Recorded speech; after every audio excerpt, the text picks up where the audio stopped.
You absolutely need to understand those 23 software concepts. If you want to get into the software business, or if you are already a founder or builder, you need to understand the full picture of what it takes to build a successful product. I will start by going over the technical foundations, then move into product design and user experience, and finish with business and growth strategy. Section 1, Technical Foundations. I will go over 10 concepts related to how software actually works under the hood. 1. Front-end versus back-end. Front-end refers to everything the users see and interact with. It can be dashboards, landing pages, buttons, or pop-ups, and backend is the system behind the scenes handling logic, processing, and data management. When a user interacts with the front end, the backend executes the required actions and returns the results. And together, backend and front end form the foundation of how software operates. 2. API, which stands for Application Programming Interface. APIs are what connect the different systems and allow them to communicate. They do so through what we call endpoints. API endpoints are basically URLs that perform specific actions such as retrieving or updating data. APIs are what connect front-end and back-end, enabling smooth communication between the user interface and the server logic. 3. Database design. A database is what stores and organizes all application data, and what we call database design involves defining how and where the data is stored for performance and scalability. Some of the key choices you need to make are the type of database, for example if it's a SQL or NoSQL database, but also the structure and relationship between data entities. A well-designed database is important because it ensures efficiency, reliability, and maintainability. 4. Authentication and authorization. Authentication is what confirms who the user is. For example, when you log into an application using your email or using your Google account, and authorization is the part that defines what the user is allowed to do, such as his access levels and permissions. And together, authentication and authorization are what protect your application and ensure proper access control across user roles. 5. Servers and cloud infrastructure. This is the environment where your application is deployed and served to the users. Nowadays, modern infrastructure often relies on cloud platforms such as AWS, Google Cloud, or Versal to easily handle scalability, uptime, and performance. 6. DevOps and CI/CD, which stands for Continuous Integration and Continuous Deployment. DevOps practices are what automate testing, deployment, and delivery pipelines, while CI/CD ensures every code update is tested, validated, and deployed automatically. The benefits of having a clear DevOps and CI/CD pipeline include less human errors, faster release cycles, and consistent product quality. 7. Version control. Systems like Git allow you to track every code change over time, and platforms such as GitHub or GitLab allow developers to upload their code using the Git tool to then collaborate through branches and pull requests to review history and revert changes safely. This concept of version control is what ensures organized teamwork and complete traceability of updates. 8. Architecture patterns. This defines how components of your application interact together. Two major approaches are the monolithic architecture, when your entire system is inside the same code base. This is easier to start and to deploy, so it's ideal for prototypes or MVPs, but it becomes harder to scale as the complexity grows. The other one is microservices architecture. That's when your system is divided into smaller independent services. This is more flexible and scalable, so suited for mature products or complex systems. The right pattern depends on your stage, goals, and scalability requirements. 9. Testing and quality assurance. This ensures that each part of your system performs as intended. Common types of tests include unit tests, integration tests, or regression tests. On the other side, quality assurance expands beyond testing because it's the concept of validating functionality, usability, and visual consistency over your app to ensure a reliable user experience. 10. Scalability, performance, and security. Scalability is the ability to handle growth in users, data, or activity without slowing down. Performance refers to how fast and smoothly your software responds, and security protects user data and your system from vulnerabilities. These three pillars ensure your product remains reliable, efficient, and safe as it grows. Section 2. Product and design concepts. I will go over 7 concepts related to how users experience and interact with your product. 11. UI and UX design. UI stands for user interface, so this is the visual layer. It includes layout, colors, typography, icons, or spacing, focusing on your front end, while UX stands for user experience, and it's the interaction layer. It's focused on how intuitive and satisfying it feels to use your product. In other words, how easy is your navigation, your workflows, etc. A strong user interface and user experience build trust, increase retention, reduce confusion, and improve conversion. 12. Design systems and consistency. A design system defines reusable components, design rules, and interaction patterns. It ensures a consistent look and feel across all your product's interfaces. The benefits include faster design iterations, easier scaling, and stronger brand identity. So having a good design system and consistency is crucial to also have a great UI UX. 13. User research and personas. The foundation of every successful product is a deep understanding of its users. You need to identify who your users are, their goals, behaviors, and frustrations. This is crucial to guide design and product decisions, and this prevents building based on assumptions and ensure real-world relevance. 14. Minimum viable product, or MVP. This is what we call the simplest version of your product that delivers value and validates your idea. This must be fully functional but for one single core problem, target a specific user type, and must be designed to learn quickly from real user feedback. Your MVP is the most simple form of what your application can be, and the goal of it is validation, not perfection. In other words, using this as a prototype to test your market and your idea. 15. Product market fit, or PMF. That's what we call the situation when your product meets real demand from a clearly defined audience. Signs of product market fit include people using, paying for, and recommending your product, and your solution addressing an urgent, valuable, strong problem. Product market fit often emerges through iteration. This is a continuous work of collecting feedback, refining features,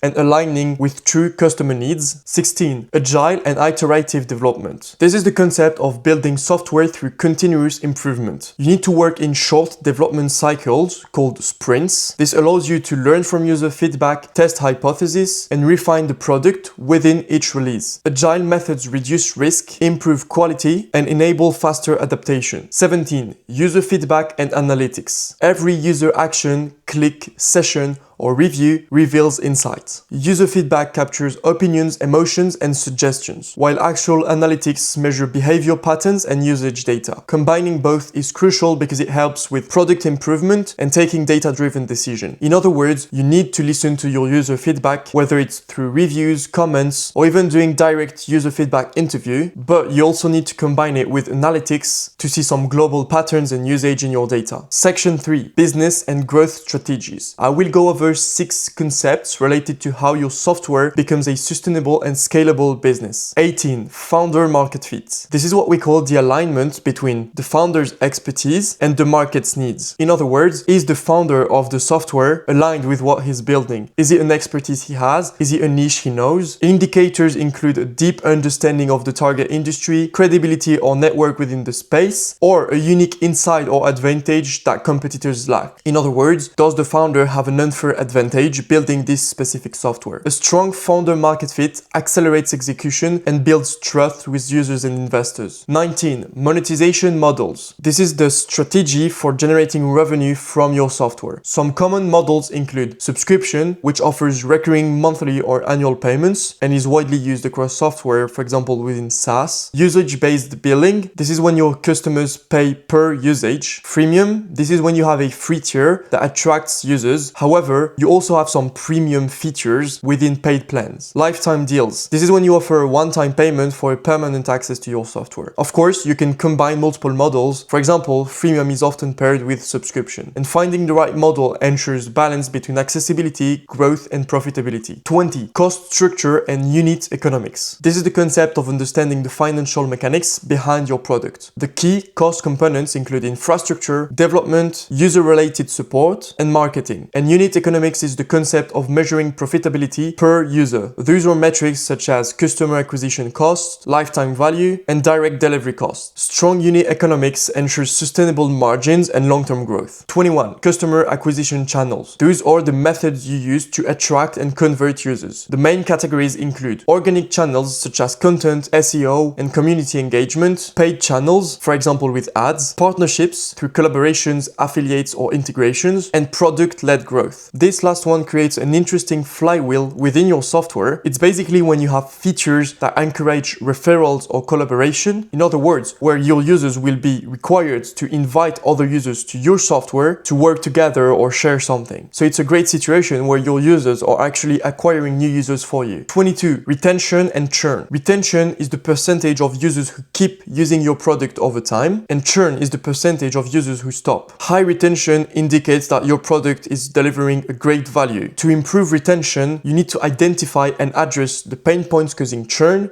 build re-engagement systems, and continuously deliver value through updates and personalization. It's also where user feedback and analytics must be taken into account, so you get actual data to guide you on how you can improve your retention. 23. Scaling, funding, and exit strategy. Scaling involves expanding your product, team, and systems to efficiently support growth. Funding is when you raise funds to accelerate growth. It's the opposite of bootstrapping, when you actually use your own funds or the software revenue to reinvest into the product. And exit strategy is when the founder sells all or a part of his software. Thinking ahead about scalability, financing, and exit ensures long-term strategic direction. These 23 concepts should give you a comprehensive understanding of how modern software is built, launched, and scaled. Whether you are building an MVP or managing a mature SaaS, having this big picture awareness changes how you plan and execute. If you want a team that thinks beyond code and builds products that grow, that's what we do. You can check the link in the description to get in touch.